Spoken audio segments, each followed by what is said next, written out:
Com a população altamente concentrada nas cidades, perdemos um pouco o contato com a produção de alimentos. Não é raro ouvirmos até mesmo de adultos que o leite vem da caixinha. Ou vermos crianças familiarizadas com a marca da embalagem de salgadinho, mas que não sabem identificar uma fruta pelo seu sabor, cor ou forma. Esse distanciamento afasta da consciência das pessoas o processo de produção industrial dos alimentos e os efeitos que ela tem na saúde das pessoas. Qual a relação entre a qualidade da dieta humana e a saúde do planeta? O que a diversidade nutricional tem a ver com a propalada segurança alimentar? Quais os caminhos possíveis para produzirmos alimentos para a crescente população mundial e para a efetiva melhoria da dieta das populações em ascensão social? Para debater como trazer a sustentabilidade à mesa de todos nós, o programa Capital Natural desta semana foi uma mesa sustentável. Fomos ao restaurante Goa, em São Paulo, cuja missão é aplicar os princípios da sustentabilidade ao seu cardápio e ao seu espaço. Conversei com o chefe proprietário Augusto Pinto e com o engenheiro agrônomo professor Carlos Armênia Catunian. Aqui estamos nós no restaurante Goa, diante de 3 copos de um suco verde de clorofila, e eu vou perguntar ao nosso anfitrião, que é o Augusto, o que determina realmente os hábitos alimentares. É só a questão nutritiva ou existem elementos culturais que têm um peso muito grande nisso? Eu acho que a questão nutritiva ela é fundamental porque ela determina a nossa qualidade de vida e a nossa saúde, mas os hábitos culturais estão muito presentes, né? E a gente, como trabalhar numa linha de alimentação que ainda é considerada no Brasil alternativa, né? A gente enfrenta bastante essa questão cultural como um empecilho para se desenvolver mais, para ter uma maior penetração no mercado. Mas é uma coisa que vem mudando. A gente vem conseguindo desenvolver e abrir um pouco mais o mercado e abrir o leque de opções a partir do uso de elementos culturais dos nossos clientes, trazendo a eles opções que os remetam de forma de lembrança, de hábitos alimentares que eles tinham, mas com uma alimentação mais saudável, mais focada no meio ambiente e na natureza, né? Armênio, qual é o valor nutricional dos alimentos em relação à saúde do planeta? Existe uma relação entre o alimento e a saúde do planeta? Em outras palavras, existiria uma dieta ideal para que o planeta fosse mais bem preservado? Claro. A escolha do que nós nos alimentamos influencia diretamente a situação ambiental. Então, uma primeira via dessa influência é através de produtos que utilizam mais ou menos agrotóxicos. Então, nós podemos preparar praticamente tudo usando tudo que nós preparamos com batatinha, nós podemos usar mandioca e vice-versa. A batatinha utiliza muito veneno e a mandioca não utiliza nada de veneno.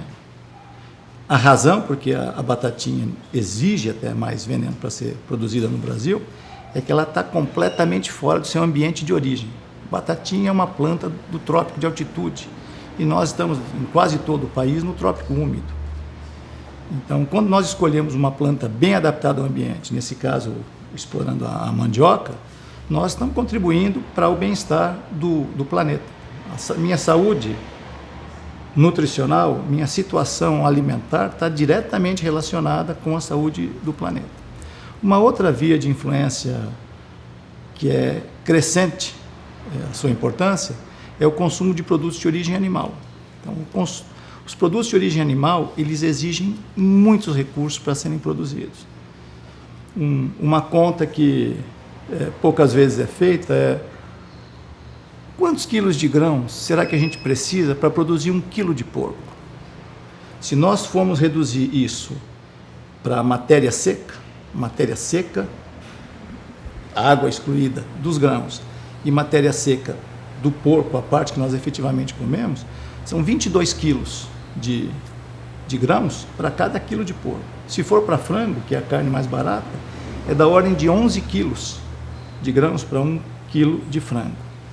E esses não são dados meus, esses são dados do Conselho de Ciência Animal dos Estados Unidos, que é um sistema de produção muito parecido com o nosso sistema industrial de porco e ave. Para boi, os números são um pouco diferentes nos Estados Unidos e aqui, mas lá onde isso está melhor contabilizado, são 44 quilos de grãos para cada quilo de boi. Então, quando eu coloco um bife de 200 gramas na minha mesa, na verdade eu estou colocando 8 quilos de grãos, se for um bife de boi.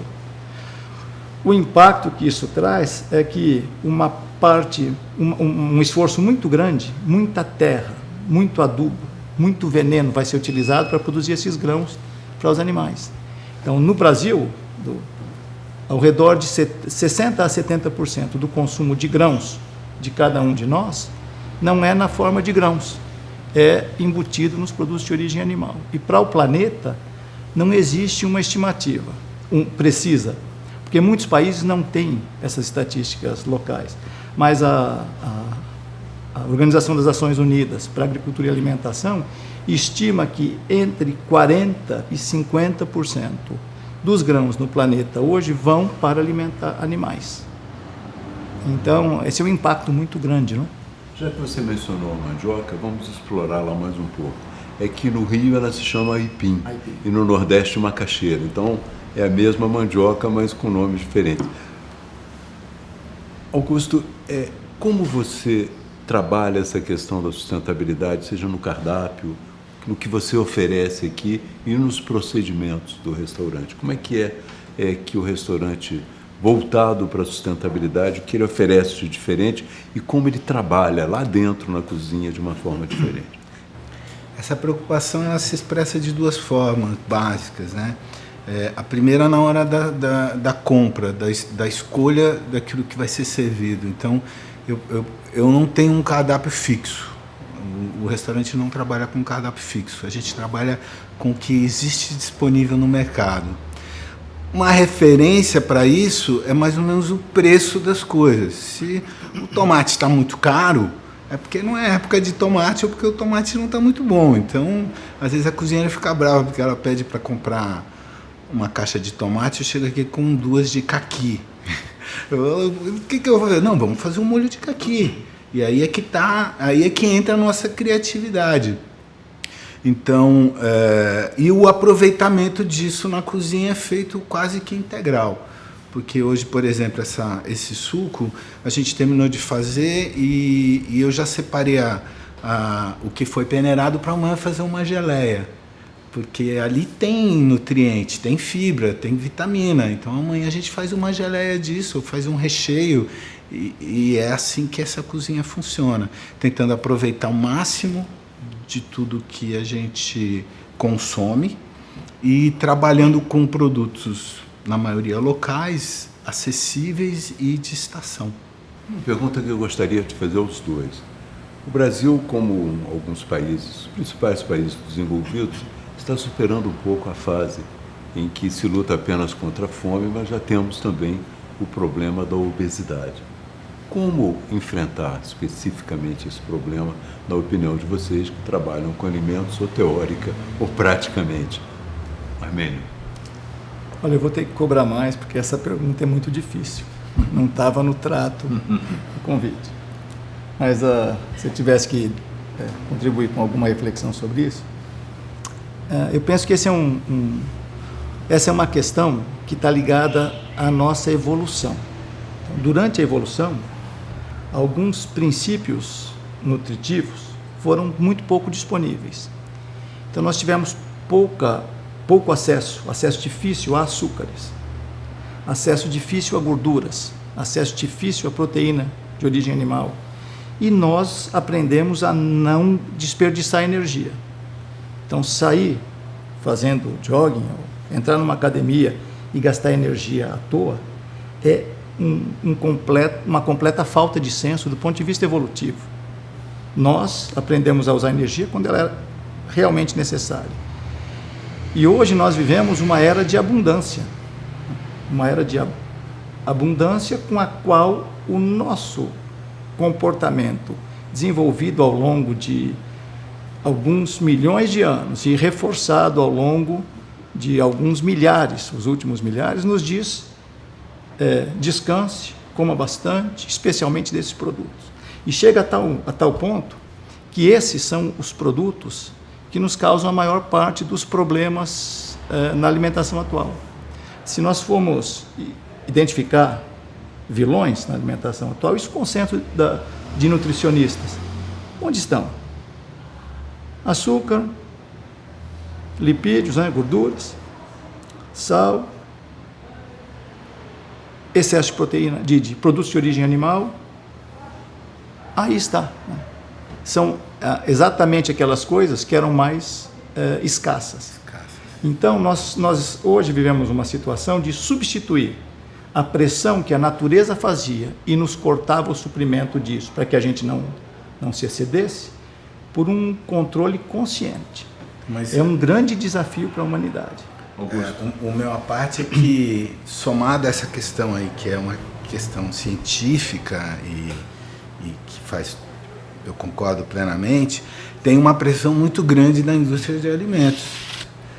Que esses são os produtos mais baratos para você compor o junk food. Então você pega um pacote de açúcar que tem 5 gramas, eles colocam lá 5 gramas de carboidrato, eles não falam que ele tem 5 gramas de açúcar.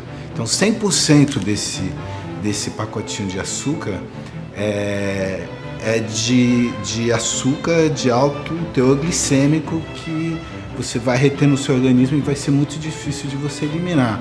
E isso está presente nos refrigerantes, está presente, por exemplo, um pacote de biscoito recheado, que as crianças ficam assistindo lá na televisão, propaganda atrás de propaganda, bombardeada, né? Você vai no supermercado, a fileira de baixo é só de junk food para criança, um pacote daquele tem 200 ml de óleo. Então, eu acho que tem uma questão aí, uma pressão muito forte da indústria de alimentos em te vender um produto nocivo à saúde, porque é onde eles têm mais lucro. Eu acho muito parecido com a política que usava a indústria de tabaco, para viciar as pessoas em lixo barato, onde o que vale mais é o lucro, né? E a alimentação é muito forte nesse aspecto. Vamos fazer um intervalo e na volta continuaremos à mesa, debatendo como torná-la mais sustentável. Fique agora com as principais notícias do dia no Band News.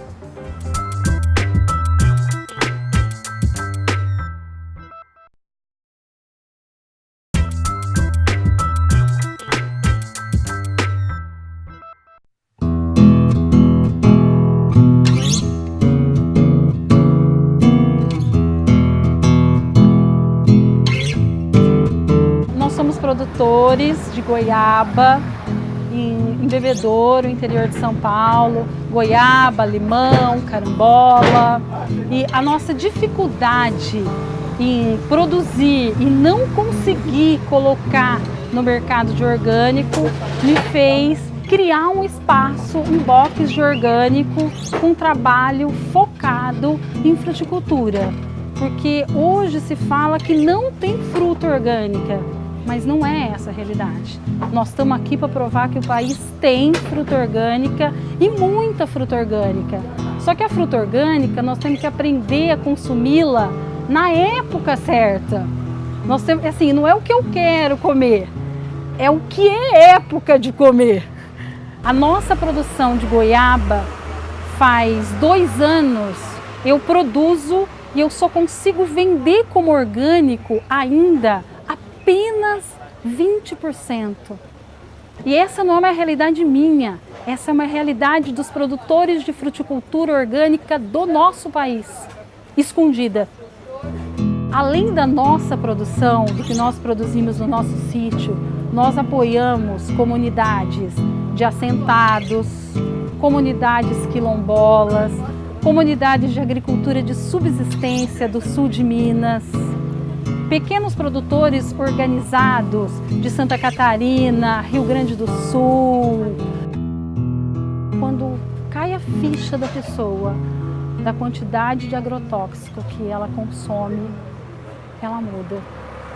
Nós temos o apoio de médicos naturalistas que nos indicam pacientes que eles não receitam remédios, eles receitam uma alimentação orgânica. E então falta mais conhecimento, porque quantas pessoas perguntam o que é orgânico, a pessoa fala o quê? Orgânico é orgânico, entendeu? É sem nenhum agrotóxico, entendeu? É respeito com o meio ambiente. Então, isso falta educação. E a outra coisa é preço, entendeu? Eu não consumo orgânico porque eu não tenho condição. Nós estamos aqui para mostrar que quem quiser consumir orgânico para o atacado e para o varejo, quem quiser ter acesso à agricultura orgânica e à fruticultura orgânica no país a um preço justo de produtores, eis-nos aqui. Nossa matéria da semana é sobre a relação entre a saúde e a qualidade da dieta das pessoas e sua relação também com a sustentabilidade. Saímos do estúdio para nos sentarmos a uma mesa que é sustentável e debater o assunto com o engenheiro agrônomo Carlos Armênio e Augusto Pinto, chefe e proprietário do restaurante Goa, de São Paulo. Armênio, eu queria te perguntar uma questão. O que é segurança alimentar, tão falada por todos os cientistas e hoje também já alcançando a imprensa e o discurso político? O que ela significa realmente? O discurso com segurança alimentar, ele surge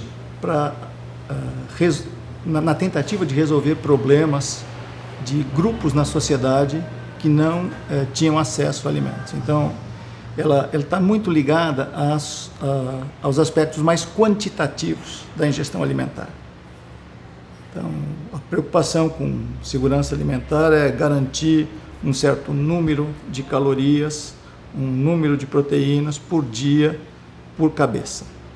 Hoje, o que se discute de uma maneira, no meu entender, mais evoluída, é segurança alimentar e nutricional, que além do suprimento físico de uma certa quantidade de proteínas, calorias, minerais, se preocupa também com a qualidade que aquele conjunto de alimentos vai ter. Para ser mais preciso, os setores sociais que mais sofrem com obesidade nos Estados Unidos, e nós caminhamos para isso, são os mais pobres, porque eles têm acesso a uma grande quantidade de calorias, sobretudo de calorias baratas. As pessoas mais ricas têm menos esse problema e nós caminhamos muito rapidamente para isso. Então, desse conceito de segurança alimentar, nós passamos para esse conceito de segurança alimentar e nutricional. E hoje se discute, há uma iniciativa grande aqui no estado de São Paulo, capitaneada por uma professora da Unesp, de segurança alimentar e nutricional sustentável.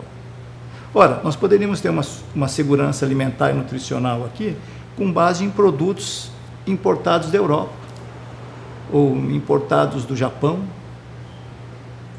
Você poderia estar nutricionalmente bem satisfeito. Só que isso não é sustentável, porque esses produtos transportados por grandes distâncias, vão precisar de refrigeração, produtos químicos para serem conservados, é um gasto energético, uma poluição ambiental enorme. Queima de carbono, é um custo ambiental muito grande você suprir as necessidades alimentares de uma população com produtos que não são daquela sua própria região. Então, essa discussão sobre segurança alimentar e nutricional sustentável, ela incorpora a preocupação com a origem desses alimentos.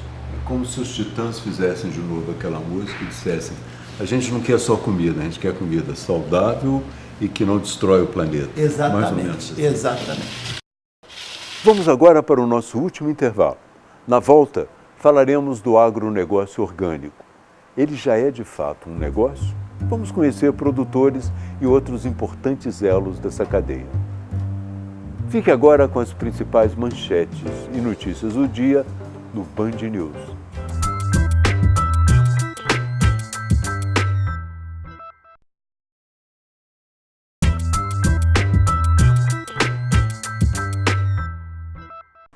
Estamos de volta para o último bloco do programa Capital Natural. Esta semana, falando sobre sustentabilidade à mesa. Nosso debate hoje é fora do estúdio. Fomos ao restaurante Goa, em São Paulo, que tem a proposta de proporcionar uma experiência gastronômica mais sustentável. Além do debate com o chefe Augusto Pinto e com o professor Carlos Armênio Catunian, fomos conhecer como empresários brasileiros estão tornando o agronegócio orgânico brasileiro um negócio de fato. A Fazenda Toca já está com a minha família há 40 anos que a gente já está aqui.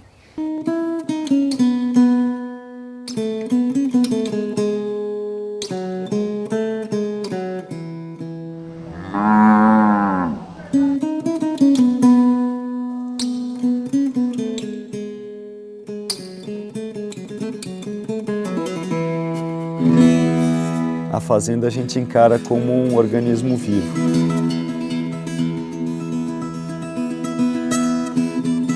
E é uma vocação natural aqui, da onde a fazenda está inserida, para o cultivo de frutas. Então as frutas que a gente plantou aqui, manga, goiaba, os próprios citros, que é limão, tangerina, laranja, todas essas frutas se adaptam muito bem. Para definir o que ia ser feito aqui, a gente reuniu várias pessoas que tinham a experiência na prática, né? As pessoas que têm realmente a mão na terra, que eu digo. E a gente iniciou então formando um pomar orgânico.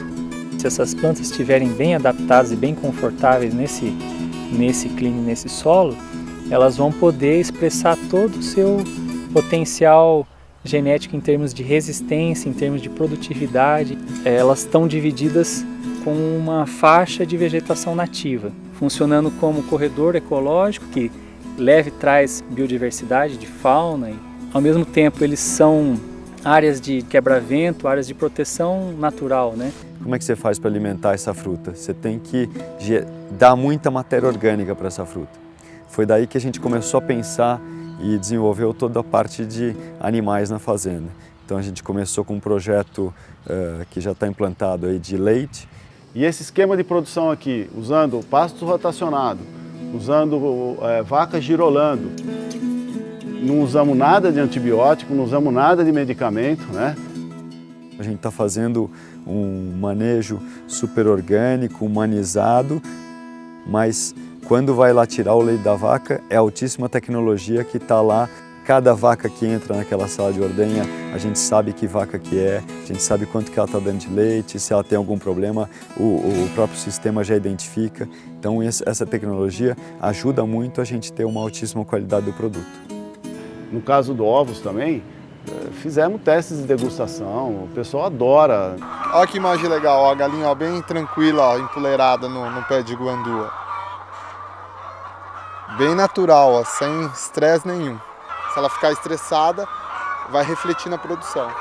Então por isso que elas estão soltas, estão muito à vontade, no natural delas. Uma boa parte dos produtos são processados e são vendidos processados, não in natura. Isso foi importantíssimo para a viabilidade do negócio. Então, a gente produz leite, mas a gente não vende leite, a gente vende produtos que são derivados de leite. Iogurtes, queijos, requeijão, ricota, etc. Vários derivados de leite. A gente tem todo o projeto de ovos orgânicos. A gente tem 10 mil aves hoje aqui. Frutas é a mesma coisa, a gente vai produzir fruta, uma parte dessas frutas a gente vai vender para fruta de mesa, fruta in natura, e uma parte que muitas vezes em outras fazendas é chamada do descarte, que vai para a indústria, a gente vai processar aqui dentro. A pegada de carbono é muito pequena, porque saiu do pomar, andou menos de 1 quilômetro, foi para a indústria, da agricultura à mesa, chegar muito rápido e com muita qualidade. É um negócio, porque senão não é sustentável, né? Se ele não for rentável também. Mas pra gente não é esse o foco principal, né? A gente veio pra cá porque é o que a gente acredita mesmo, assim. Armênio, qual a situação da produção de alimentos orgânicos no Brasil? Você acredita que ela é capaz de satisfazer ao aumento da demanda, não só por esse tipo de alimento, mas para os alimentos de modo geral? Não é possível alimentar com alimentos orgânicos. A produção atual de alimentos orgânicos é insuficiente para alimentar toda a população. Agora, eu talvez ampliasse essa discussão para agriculturas de base ecológica, porque a produção orgânica é uma modalidade de produção definida em lei, né? Então, quando eu era estudante, há 35 anos atrás, se falasse em controle biológico de pragas, os professores diriam: isso é poesia, o senhor é um filósofo, isso não é agricultura. E hoje, para praticamente todas as grandes culturas no Brasil, nós temos várias técnicas de controle biológico. Então, a agricultura orgânica no planeta, ela tem servido, talvez mais do que tudo, para tracionar a agricultura convencional no sentido de técnicas de natureza biológica. Então, a importância da agricultura orgânica, no meu entender, é de um farol que força a produção ecologicamente melhor. Mas ainda assim nós teremos dificuldades em alimentar 7 bilhões de pessoas. A questão dos 7 bilhões de habitantes, eu acho que ela não pode ser vista apenas do ponto de vista da produção, mas ela tem que ser vista do ponto de vista da produção e do consumo. Então, retomando um tema que nós já tocamos anteriormente, os nossos grandes problemas de saúde são doenças crônico-degenerativas, que estão ligadas ao consumo excessivo de alimentos. E particularmente de alguns alimentos. E particularmente o consumo excessivo de produtos de origem animal.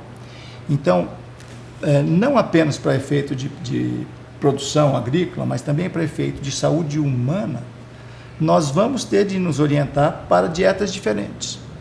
E vamos ter de nos orientar para dietas diferentes também porque o planeta simplesmente não tem recursos, não tem área agrícola, não tem água, não tem energia para manter 10 bilhões de habitantes, 12 bilhões de habitantes com os atuais padrões de consumo. Então, um americano hoje consome o equivalente, em média, a 16 indianos. E esse consumo também no consumo alimentar. Então, nós nos vemos forçados, é enganoso, é falacioso, se não mal intencionado, dizer que com a agricultura convencional nós vamos produzir para alimentar quantas pessoas forem num planeta que hoje já passa por uma crise ambiental muito séria. Não há esses recursos. Não existe agricultura sem água. Os 3 maiores países irrigantes do mundo são a China, a Índia e os Estados Unidos. Nos 3, a quantidade de água extraída é maior do que a reposição dos aquíferos. O norte da China é um desastre. É um deserto. Então, na verdade, o que nós nos confrontamos hoje, o grande problema, é que nós temos que mudar o nosso padrão de consumo, não apenas de alimentos, mas também de consumo em geral.